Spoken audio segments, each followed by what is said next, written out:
Assalamualaikum warahmatullahi wabarakatuh.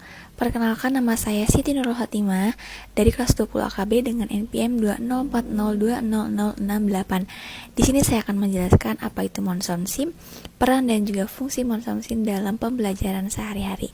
Nah, Monsoon Sim sendiri ini merupakan game simulasi bisnis yang dimana masing-masing tim itu akan bersaing untuk mengelola perusahaan virtualnya masing-masing. Nah, Monsoon Sim juga merupakan platform edukasi gamifikasi dan award-winning business simulation. Nah, platform ini telah digunakan dalam pendidikan bisnis sejak tahun 2013. Nah, saat ini mereka memiliki lebih dari 70.000 pelajar terdaftar dan basis pengguna yang berkembang pesat.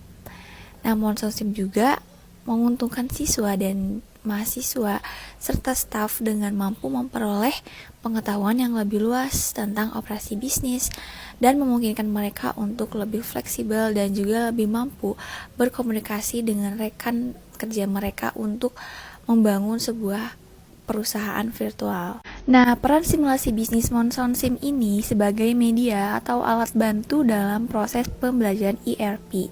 Nah, penggunaan Monsoon Sim ini dimaksudkan untuk membantu memahami materi pembelajaran karena dengan memainkan game tersebut dapat memberikan gambaran yang lebih jelas dan nyata mengenai konsep bisnis dan juga ERP. Pengguna media juga dalam pembelajaran ini dapat mempermudah peserta didiknya untuk memahami sesuatu yang abstrak menjadi lebih konkret, serta dapat membuktikan bahwa simulasi seperti permainan ERP ini memiliki efek positif dalam pembelajaran mengenai konsep ERP. Lalu, Monsoon Sim ini dapat memperdalam ilmu pengetahuan mahasiswa untuk mengenai topiknya dan juga memotivasi mereka untuk menghadapi setiap kontennya, serta penggunaan media yang tepat dalam pembelajaran ini akan meningkatkan hasil belajar siswa dan juga menciptakan kesenangan dalam kegiatan pembelajaran Monsoon Sim. Nah, selain media pembelajaran, motivasi belajar juga menjadi faktor penting loh dalam proses pembelajaran ini. Dorongan yang berasal dari dalam diri seseorang mampu membuat orang tersebut menjadi lebih semangat untuk mencapai tujuannya masing-masing. Misalnya seperti keinginan untuk sukses. Nah, rasa keingintahuan yang tinggi ataupun kegiatan yang menarik ketika belajar, nah mereka juga akan memiliki rasa motivasi yang tinggi untuk mencapai kesuksesan tersebut. Nah, selanjutnya fungsi Monsoon Sim dalam pembelajaran. Nah, mahasiswa dapat mempelajari dasar-dasar konsep bisnis tanpa harus menyelam lebih dalam mengenai fungsi bisnis tersebut. Nah, ketika mahasiswa selesai bermain games Monsoon Sim tersebut, ia akan mempelajari kerumitan dasar dari 13 proses bisnis departemen dan hubungan departemen satu dengan yang lainnya. Nah, departemen yang dicakup oleh Monsoon Sim ini yaitu finance, procurement, retails, wholesale, logistik, warehouse, marketing, e-commerce, production, asset management, human research, dan juga service management. Fungsi Monsoon Sim juga dapat digunakan untuk menggerakkan kompetisi bisnis regional di antara universitas-universitas di seluruh Asia Tenggara. Oh ya, mungkin cukup sekian penjelasan dari saya. Mohon maaf apabila ada salah-salah kata dan kurang lebihnya mohon dimaafkan. Wabillahi taufiq wal hidayah. Wassalamualaikum warahmatullahi wabarakatuh. Halo, Assalamualaikum warahmatullahi wabarakatuh. Nama saya Katunida dari 20 AKB NPM 2040-74. Di sini saya akan menjelaskan fitur-fitur yang ada di dalam Monsoon Sim ini. Yang pertama ada finance or reporting, yang kedua ada retail or marketing, ada transaction list, ada mail, ada chat, ada general. Nah, yang pertama kita masuk ke finance or reporting.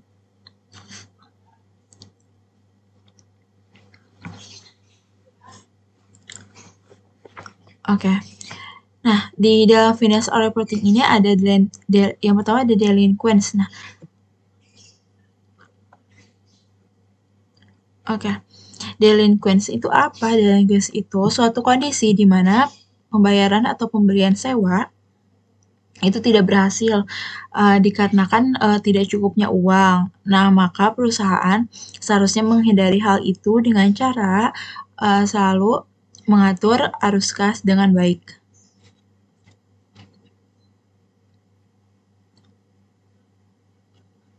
Nah, selanjutnya ada proses kontrol. Nah, proses kontrol ini yaitu suatu otomatisasi pada proses approval.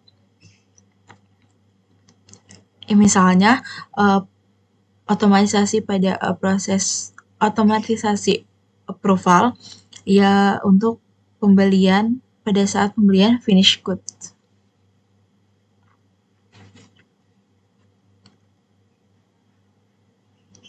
Nah, yang ketiga ada profit and loss. Nah, profit and loss ini berisi akun yang menunjukkan keuntungan penjualan atau sales revenue, yaitu yang bisa disebut cost of goods sold dan operating expense, di mana dihasilkan jumlah net profit.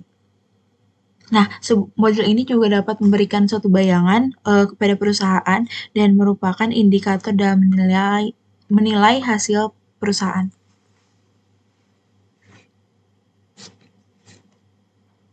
Oke. Yang keempat ini ada balance sheet ya. Oke.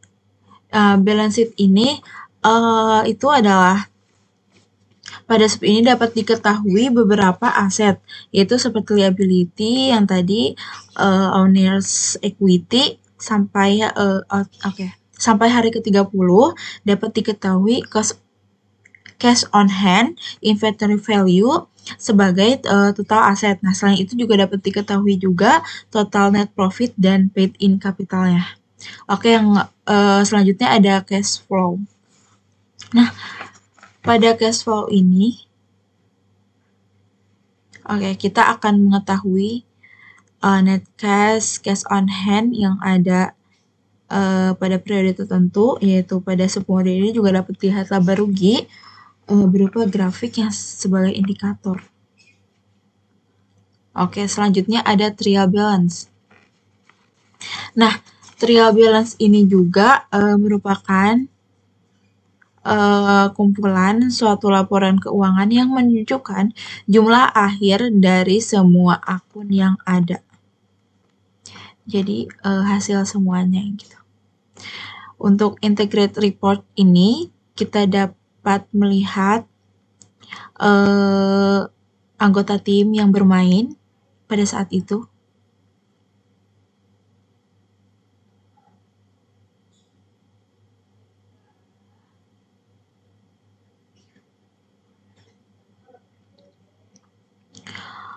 Oke, kita menjelaskan di dalam transaction list ya.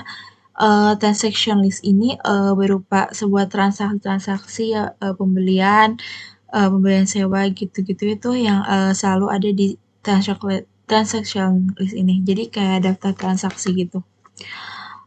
Untuk chat itu kita chatting bisa mengirim pesan antar anggota di dalam tim. Selanjutnya ada general. Nah, general ini dimuat ada environment, competitor, sama teammate. Nah, teammate ini bisa melihat anggota tim di dalam kelompok kita. Kalau environment itu terdapat game code, title game, team ID, dan lain-lain. Oke, sekian dari penjelasan dari fitur dari saya. Kurang lebihnya mohon maaf. Wassalamualaikum warahmatullahi wabarakatuh. Saya Lucy Lestari dengan nomor NPM 204020058. Di sini saya akan menjelaskan fitur-fitur yang ada di dalam Monsoon Sim. Di sini saya akan menjelaskan fitur retail dan marketing. Di sini ada menu retail, ada fitur location, di mana kita dapat mengatur besarnya kapasitas toko, baik itu mau diperbesar ataupun dipersempit. Kita akan membuka toko di Denpasar, pilih rent retail space, kemudian kita pilih new area-nya mau berapa, 100 atau 150, kemudian kita pilih rental kontraknya, kemudian kemudian submit. Lalu kita langsung checklist.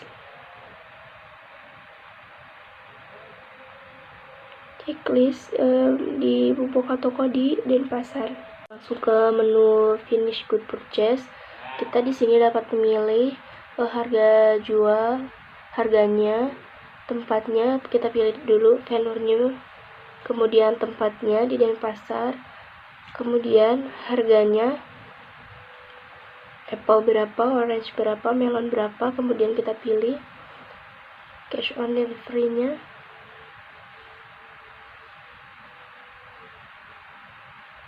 Kemudian submit.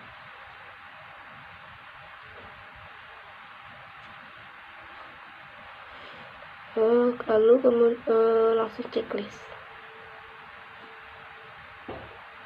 Di sini ada fitur retail size and price. Di sini kita dapat mengatur harga jual produk perusahaan, tapi kita harus berhati-hati dalam mengatur harganya. Jangan terlalu tinggi ataupun rendah. Kita juga harus melihat dari jumlah average cost-nya. Langsung kita ke menu marketing. Di sini ada fitur set marketing expand. Di fitur ini itu mengatur pengeluaran promosi produk agar lebih dikenal dan dapat meningkatkan penjualan. Di sini juga kita perlu memilih media sosial yang mana yang akan dijadikan promosi. Di sini ada Instagram, TikTok. Kita akan memulai promosi di Instagram untuk di lokasi Denpasar. Kemudian submit, kemudian checklist.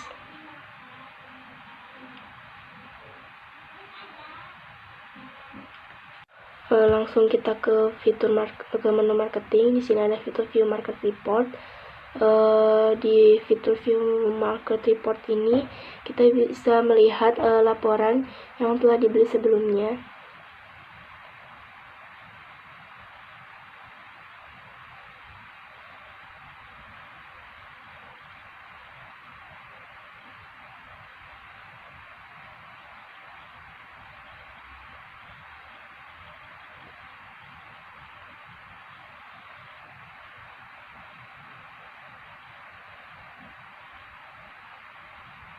Perkenalkan, nama saya Disan Fadila Ramadhani dengan NPM 2040271. Di sini saya akan memberikan tips dan cara agar dapat memaksimalkan profit di dalam Monsunsim.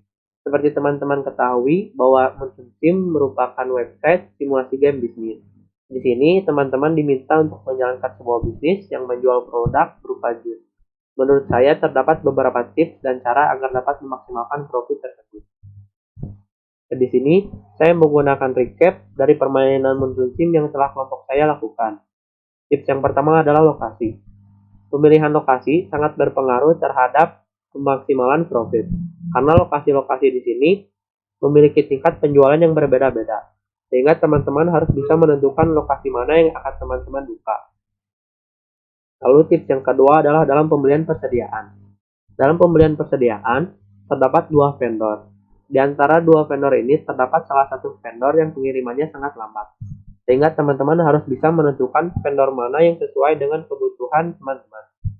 Juga saat pembelian persediaan, disarankan agar membeli persediaan sesuai dengan kapasitas lokasi retail.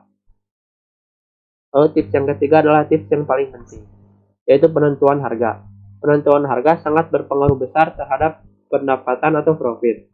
Maka dari itu, teman-teman harus bisa menentukan harga yang bersaing dengan kompetitor-kompetitor lain.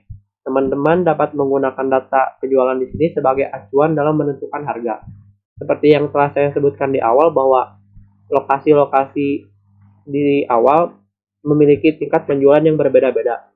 Dari data di sini, teman-teman dapat lihat bahwa lokasi mana yang memiliki tingkat penjualan yang sangat tinggi dan lokasi mana yang tingkat penjualannya sangat rendah, sehingga teman-teman bisa menentukan lokasi retail mana yang akan teman-teman lanjutkan atau akan teman-teman tutup.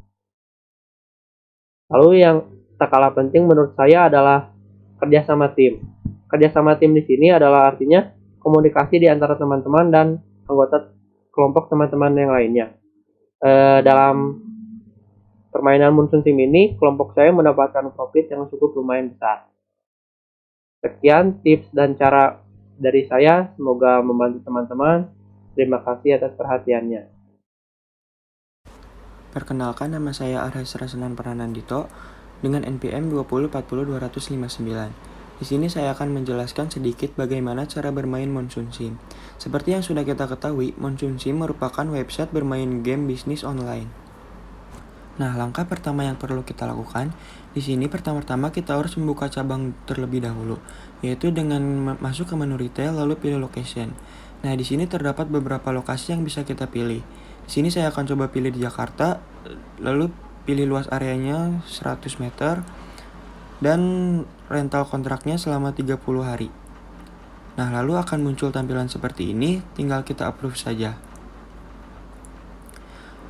Nah, setelah itu tinggal kita cek. Nah, sudah ada cabang yang kita miliki di Jakarta. Nah, setelah kita sudah membuka cabang, sini kita harus mengisi persediaan barang pada cabang tersebut, yaitu dengan masuk ke menu retail lalu purchase finish good. Nah, di sini kita bisa memilih vendor. Nah, di sini saya akan memilih vendor satu saja. Lalu di sini juga kita bisa memilih berapa banyak barang yang kita akan beli. Nah, di sini saya akan membeli masing-masing 8.000 pak. Nah, nanti akan muncul tampilan seperti ini lagi, tinggal kita approve saja. Nah, seperti yang bisa kita lihat, sekarang persediaan barangnya sudah tidak nol lagi. Nah, yang berikutnya di sini saya akan mencoba menu marketing. Nah, pada menu marketing ini kita bisa mempromosikan barang-barang yang ada di cabang kita. Nah, di sini saya akan mencoba mempromosikan barang-barang yang ada di cabang Jakarta melalui Instagram dengan membayar masing-masing 200. Lalu tinggal kita submit saja, dan seperti biasa akan muncul tampilan seperti ini, tinggal kita approve saja.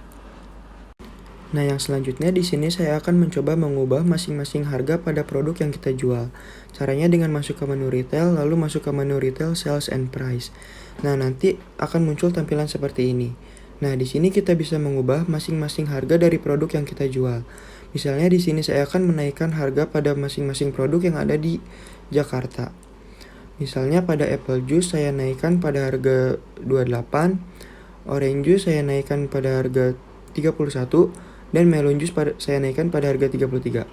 Nah, lalu tinggal kita submit saja. Nah, di sini seperti yang bisa kita lihat, persediaan barang apple juice dan orange juice pada cabang Jakarta sudah mulai menipis. Diusahakan persediaan barang ini jangan sampai habis. Oleh karena itu, kita harus menambahkannya. Nah, di sini saya akan menambahkan apple juice sebanyak 5.000 dan orange juice sebanyak 5.000 juga. Nah, di sini saya akan menggunakan vendor 1. Tinggal kita submit. Nah, seperti biasa tinggal kita approve saja. Nah, yang selanjutnya di sini saya akan mencoba memperluas area pada cabang yang telah kita kontrak. Nah, misalnya di sini saya akan menambah luas pada cabang Jakarta sebesar 150. Nah, lalu tinggal kita submit saja. Nah, seperti biasa nanti akan muncul tampilan seperti ini, tinggal kita approve saja. Nah, seperti yang bisa kita lihat, sekarang luas area pada cabang Jakarta sudah menjadi 150. Nah, selanjutnya pada menu marketing, kita di sini bisa membeli marketing report, yaitu seharga 20.000 SGD. Nah, seperti biasa tinggal kita approve saja. Nah, marketing report ini dapat membantu kita untuk memantau pergerakan dari kompetitor-kompetitor lainnya. Nah, di sini terdapat banyak sekali informasi yang bisa kita buka. Nah, dari informasi-informasi ini yang menjadi pertimbangan kita untuk membuat strategi agar kita dapat bersaing dengan kompetitor-kompetitor lainnya. Sekian penjelasan dari saya, terima kasih atas perhatiannya.